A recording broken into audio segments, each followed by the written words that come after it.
Percy are good friends, but sometimes Percy teases Thomas about being frightened, and he doesn't like that at all. One evening he was dozing happily, but Percy wanted to talk. "Wake up, Thomas. Are you dreaming about the time you thought I was a ghost?" "Certainly not. Anyway, I was only pretending to be scared. I knew it was you, really." Percy went on teasing him. "I hope the guard leaves the light on for you tonight." "Why?" asked Thomas. "I quite like the dark." "Oh, really?" exclaimed Percy. "I am surprised. I always thought you were afraid of the dark. I wonder why." Thomas decided to say nothing and went to sleep instead. Next day, Sir Topham Hatt came to see him. "I would like you to go to the harbor tonight. You have to collect something rather unusual." "What sort of something?" asked Thomas. "Wait and see," replied Sir Topham Hatt. Meanwhile, Percy was moving freight cars into a siding. Henry arrived with his goods train. The signalman changed the switches, and Percy waited on the siding until Henry had steamed by. Then there was trouble. "The switches are jammed," called the signalman. "I can't switch them back for Percy. The workmen will have to mend them in the morning. It's too late now." Said Percy's driver. "I'm sorry, Percy, but you'll have to stay here for the night." "Where are you going?" asked Percy. "Home for tea," replied the fireman. Percy was speechless. He watched as the other engines went home to the shed. Nighttime came, and Percy began to feel very lonely. "Oh, dear," he murmured. "It's very dark."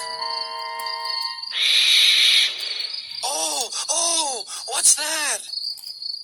It was only an owl, but Percy didn't realize this. "Oh, I wish Thomas were here too," he sighed. Thomas was waiting for his mysterious load at the harbor. Suddenly, there it was. "Cinders and ashes," cried Thomas. "It's a dragon." "Don't worry," laughed his driver. "This dragon is made of paper. It's for the carnival tomorrow." Workmen lifted the dragon onto Thomas's low loader and put lights all around it for protection. Then Thomas set off into the misty night.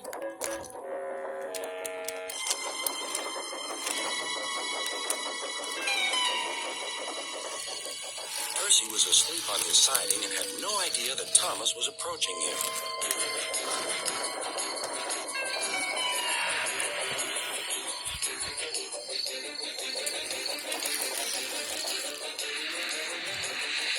Percy woke up with a start. "Help!" cried Percy. "I'm not going to open my eyes until my driver comes." Next morning, the switches were mended, and Percy puffed back to the junction. Gordon was just about to leave with the express. "You'll never guess what I saw last night."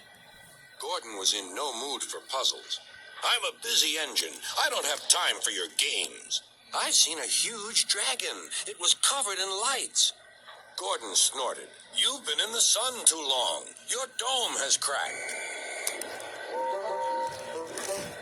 When the other engines heard the news, they laughed too.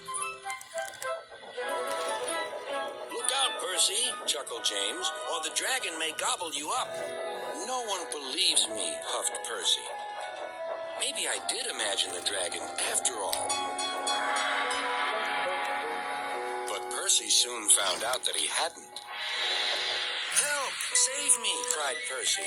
"It's all right," whistled Thomas, and he explained about the carnival.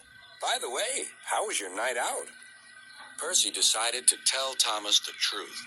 "Well, Percy," said Thomas, "maybe we do get scared sometimes, but if we're not afraid to tell each other, then that means we're quite brave, too."